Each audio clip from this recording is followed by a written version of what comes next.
इलाहाबाद की मधु की शादी होती है रामगढ़ के आनंद से।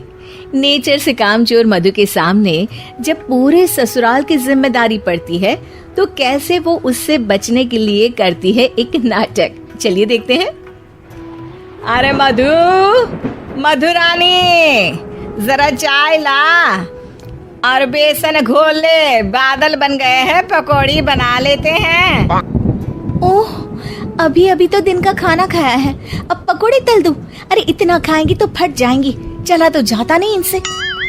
तभी आनंद आ जाता है। अरे मन कर रहा है पकोड़े खाने का।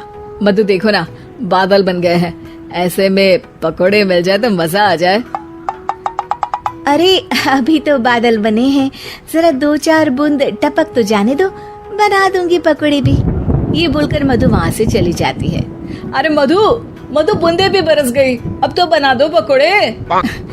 अरे बूंदा बूंदी तो रोज होती है, जरा जमकर बरसे तो पकोड़े तलने में और सिखाने में दोनों में मजा आ जाए। ये बोलकर मधु वहाँ से चली जाती है और मधु के साथ ही बूंदा बांदी कर बादल भी चले जाते हैं।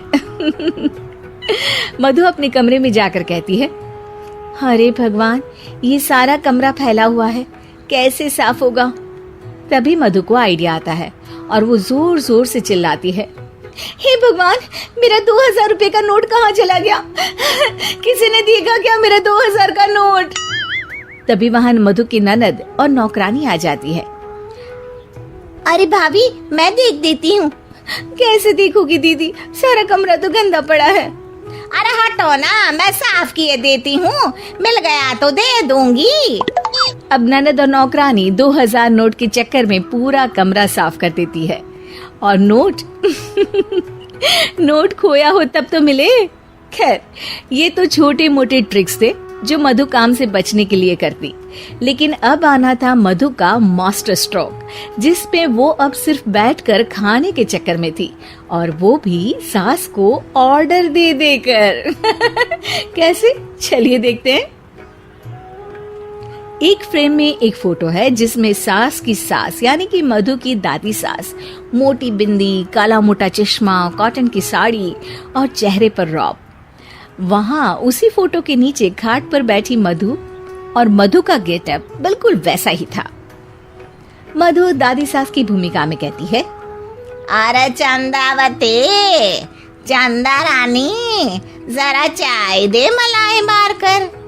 मधु की सास यानी कि चंदावती कहती है, अरे इस नाम से तो सिर्फ मुझे मेरी सास बुलाया करती थी, ये कौन है देखूं तो जरा।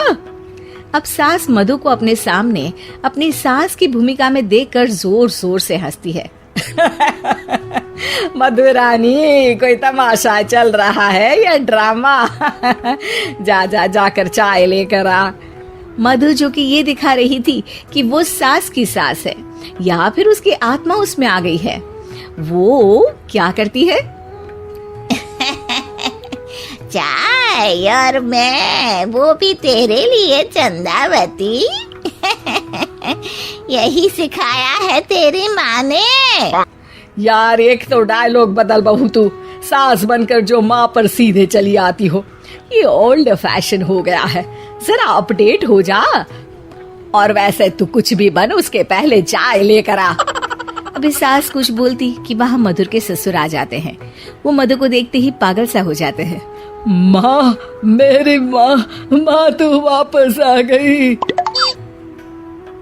अरे धत तेरी की, अभी एक का नाटक खत्म नहीं हुआ कि दूसरा आ गया। अरे हद है तेरी, जबान तो चलती ही जा रही है, सामने मेरी माँ बैठी है। अरे इनका चेहरा देखने को तरस गया था मैं, मेरी माँ वापस आ गई। ये देख, मेरी माँ आ गई। ये नहीं कि देसी घी के लड्डू बनाए, बस जबान चला रही हो। अरे जाने दे धनकलाल, इसे तो शुरू से ही बोलने की तमीज नहीं है। मेरी तो आदत हो गई है दब दब कर रहने की। नहीं माँ, ऐसे कैसे, ये सब करेगी। अच्छा, मैं दुकान जा रहा हूँ, शाम को तेरी पसंदीदा गर्मा गर्म जलेबी और समोसे लेकर आऊंगा माँ। ससुर वहाँ से चले जाते हैं। अब बेचारी सास अपनी ही बहू के नाटक में फंसकर सारा दिन सारी रात काम करती। लेकिन कब तक? एक दिन की बात है। बेटा आनंद, मेरे तो हाथ पैर सब दर्द हो रहे हैं, मुझसे नहीं होता इस उम्र में इतना काम। हाँ माँ, तू ठीक कह रही है। वैसे भी माँ, दादी को तो मरे अभी सिर्फ 5 साल हुए हैं, फिर मधु कैसे दादी हो सकती है? अरे वही तो बेटा, मैं तो ये सोच रही थी कि कहीं दादी मधु के रूप में तो पैदा नहीं हो गई। मतलब ना, ये सारा नाटक है बेटा, लेकिन अब जल्द से ये नाटक बंद करा दे तू। ठीक है माँ, लेकिन अब मधु को मधु की जुबान में ही सिखाना होगा। दोनों माँ बेटा कुछ बात करते हैं और अगले दिन सास मधु का बड़ा सा सोने का हार गले में डालकर घूम रही होती है। मधु जैसे ही अपना हार सास के गले में देखती है, परेशान हो जाती है। अरे अरे, ये क्या? ये हार तो तू अपनी बहू को दे चुकी थी। नहीं नहीं माँ जी, बिल्कुल नहीं। आप ही ने तो कहा था कि जब तक आप जिंदा है ये मैं ही रखूं। अब आप तो जिंदा ही हैं, तो ये हार मैं उसे कैसे दे सकती हूँ? अरे लेकिन तभी वहाँ आनंद आ जाता है। दादी दादी, मैं आपके लिए भैंस लेकर आया हूँ, बाहर खड़ी है। जरा अच्छे से नहलाकर उसके गोबर से आंगन लीप देना और गोबर के कंडे बनाकर सुखाने डाल देना। और हाँ, जरा ताजा ताजा दूध भी निकाल देना दादी। और फिर माँ बेटे हंसने लगते हैं। मधु सोच में पड़ जाती है।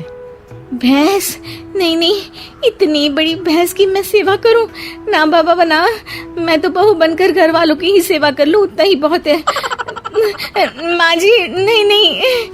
अरे अरे, क्या हुआ बहू, तुम वापस आ गई क्या? तुम्हें सब कुछ याद आ गया? हाँ हाँ, सब याद आ गया, पूरा पूरा याद आ गया। अब सास चैन से खाट पर बैठती है और जोर से कहती है, सब याद आ गया ना? तो चल जा, चाय लेकर आ, और वो भी मलाई मार कर।